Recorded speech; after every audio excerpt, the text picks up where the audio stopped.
Hello students, fourth semester I think all of you. I've given you study material in WhatsApp for last so many days, and that covers the topic from leisure. So how many notes I have given you? One note I just give the introductory part, what is leisure and what is the principle of leisure production especially. And principle of leisure production, the main thing is your stimulated emission, because what is leisure? Light amplification by stimulated emission of radiation. So the main requirement for production of laser is there should be a stimulated emission, and I have explained about stimulated emission in my first lecture in this lecture. Then stimulated emission will be possible that by a method of population inversion, and that population inversion is also done by optical, different type of pumping process, optical pumping. I have explained all these things in my previous notes I have given to you. So then different types of laser system, means how to produce laser, different laser system. In that I have given also one note about the laser system, that is ruby laser. So the types of laser system, it is classified on the basis of the active material or the medium used in it. What do you mean by active medium? I mean it is some material in which this process will take place. Optical pumping, population inversion, then stimulated emission. So finally laser is produced. So depending on the type of material, active material, it may be solid, it may be liquid or gas. So the ruby laser which I have taught you, or I have given the note, it is a solid state laser where the material, active material is a ruby crystal. And now I will discuss the next type, because in your syllabus limited topics are there. Laser system. In solid state, one is example is there, that is ruby laser, and the second one which is given in the syllabus, it is a gas laser, helium neon gas laser. So today I will discuss you about helium neon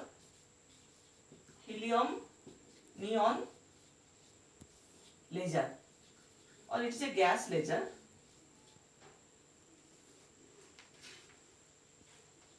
So helium and neon both are inert gases. So they remain in atomic state. So this is an atomic gas laser. We also call it atomic gas laser. This helium neon gas laser is atomic gas laser.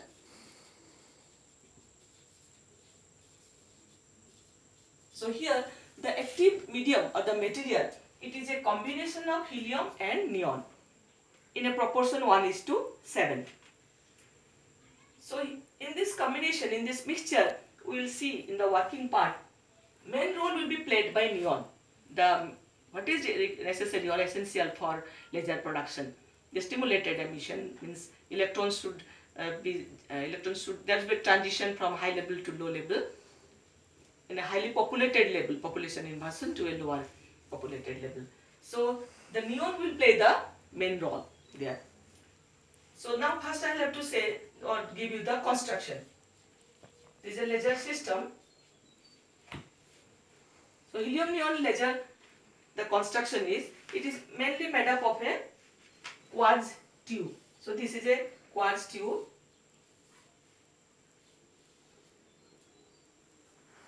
So there are every laser system there are three main parts. So first part is the active medium, that is the material. Active medium. So in this case it is just a mixture of helium and neon, and this is taken inside a cavity, resonant cavity, and this resonant cavity is made up of quartz. So second is a resonant cavity. So here the resonant cavity is a quartz tube of 0.8 meter length and 5 millimeter diameter, this tube. And there are two windows, W1, this is one window, W2. These two windows,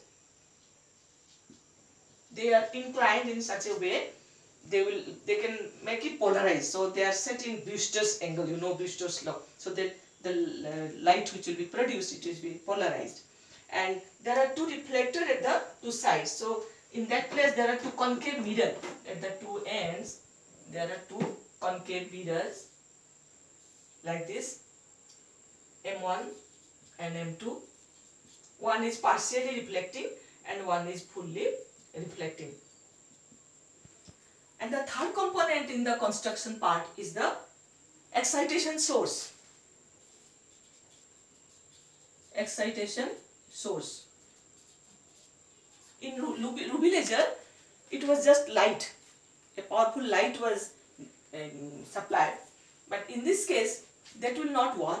Instead of this light, it is just an electric discharge. The excitation source is an electric discharge. So it is just some arrangement which is provided. This is the excitation source, electrically operated to a high voltage source. So this is excitation source. It will provide the spark to the tube. So this is just a Tesla coil arrangement. You know a Tesla coil arrangement. It is connected to this voltage source, high voltage source. So it can provide spark to this gas inside it. So this is the construction. These are the three components: active medium or material, then the resonant cavity, and then excitation source. So here the active material here is a helium neon mixture. Then we will explain the working.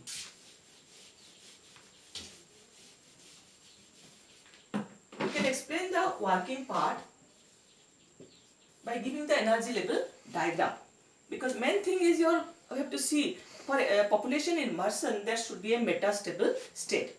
Actually in this helium neon system, if you see the energy states, then for helium, if this is the energy state E1, ground state you can say, and there are excited states E5, this is E6, this is E5, this is E6. This is for helium. And for neon, the states, energy states, that is, one is, these are E1, E5, E6, then E2, there are many close energy levels here. This is E2, then E3,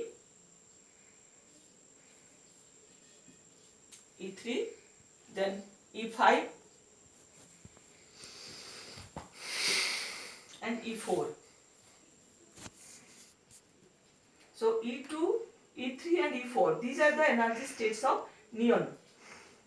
And E1, E5 and E6, these are the for helium. Actually, here what is happening, this E2, E3, E4, which are the energy state of neon, these are the metastable states for this helium. This is the main criteria here. So as a result, what happens, when an electric discharge is given to the active medium, the electrons, these atoms which are in this ground state, they will be excited. So from E1, either they will jump to directly E5 or to E6. Then after that, there will be transition, because excited state, they cannot stay for long. As a result, what will happen? There will be transition. So here, there will be transition from E6 to E4, like this, E6 to E4, or E6 to E3, E6 to E3. So as a result, what will happen? This E2, in comparison to E2, now the higher energy state, that is E3 and E4, they will be highly populated, because of this transition, after this excitation, there will be jump, or the atoms energy state will come down from this E6, either E6 to E3 or from E5, you can say, or from E5. So there will be transition. So as a result, what will happen? There will be a population inversion. In comparison to E2, more atoms are present in E4 and E3. So thus population inversion takes place, and that is the main criteria for this stimulated emission. So after that, there will be transition from this E3 to E2 or E4 to E2 and so on. So large number of photons will be emitted at a time in the coherent condition. So thus laser is produced. So this is the mechanism. or the theory you can say, about the laser production in helium-neon laser system. So whatever is in your syllabus I found this was left. So in the notes I have given you only the ruby laser last note. That is why today I thought to complete it, helium-neon laser, because every laser system main thing is what active material is used, what material, that's called active medium, and what the type of transitions, like this metastable state, what are the energy state transitions are there. For example, in ruby laser you have seen there is a 3 energy state system, but now here it is 4 energy state system. So there are 2 metastable states. These are the metastable states. Metastable state means what? The atoms can remain in that state for a longer time, and so that by that time more atoms can be accumulated in that in comparison to the lower energy state. So that is population inversion. I think in the notes I have given all these things. What is laser means light amplification by stimulated emission of radiation. So first question was, what is difference between stimulated emission and spontaneous emission? And then stimulated emission, through stimulated emission there can be population inversion. So my next question or the notes I have given in I think last yesterday or day before yesterday also. So there I have explained what is this population inversion. This process is called pumping. Means as we can pump, generally what happens? More atoms can remain in the lower energy state than the higher energy state. But by force, if you just bring many atoms to the higher energy state, so it is just a pumping process. So population inversion is possible through a pumping process. That pumping, for that some external energy is required. In different system, that is different, that is excitation source. In ruby laser, we are giving light. There was a light source, light plus, but here it is a spark we are giving, electric spark. So these are the 2 laser system which are given in your syllabus, so I covered it I think.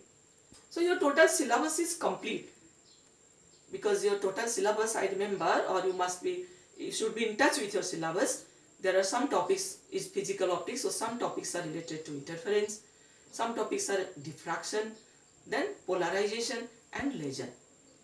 So your questions, you know the question patterns, there will be question from each unit, from interference, from diffraction. So before lockdown, interference diffraction portion was covered, and during this lockdown, through these online classes, I think I have given you I think 2 lectures I have given in YouTube earlier, then some notes I have given continuously for 2-3 days, and this is my last note, you can say the class to complete the syllabus. But students, though I complete your syllabus, I announce, you can say, but still you should be in touch with us, because your exams will be late. What I came to know, that your exam may be in June last or maybe July, so there will be sufficient time. Now total May is there, May and June you can say. So these 2 months or before the exam, this time you should be in touch with us. Whatever me or Navaratna sir, we have covered this whole paper. So you should ask question through the same Google app, or simple through your WhatsApp also you can ask questions or doubts, and we are always ready, always ready to clear your doubts. Feel comfortable. Don't think during lockdown period your classes are hampered or suffer. Of course, it may not be that effective. Problem is many students are not able to access the YouTube or even Google app because of network problem or not an availability of your internet. But I think once it is uploaded, it is in the YouTube or in WhatsApp, whenever you will come to Itanagar or your net will be available, you will be able to access it. You can go through the lectures. I'll upload it in YouTube. I'll give you the link. Then you should go through it. And about the books, I have already told you this book is good, Optics by Satya Prakash. And whatever I am teaching, everything is in this book also. So you go through the book, prepare your own note, clear your doubts. And about the practical exams, whatever practical or experiments we have done before lockdown, I think you have done something, may not be complete, but you have done some experiment. So when lockdown will be opened or before exam, we'll try to have we'll have practical exam directly. I think it will not be possible to do the other experiments or practicals. And about your sessional, actually 3 sessionals should be conducted and that average marks should be given to university. But this time, since this it's not a very normal time, so I requested principal, or we are deciding with 2 sessional we will give the marks. So if you have given one sessional first test and second your assignment, I think you must have submitted to Nagarjuna sir. From these 2 we will send your mark, average mark. So thank you for your attention. Thank you.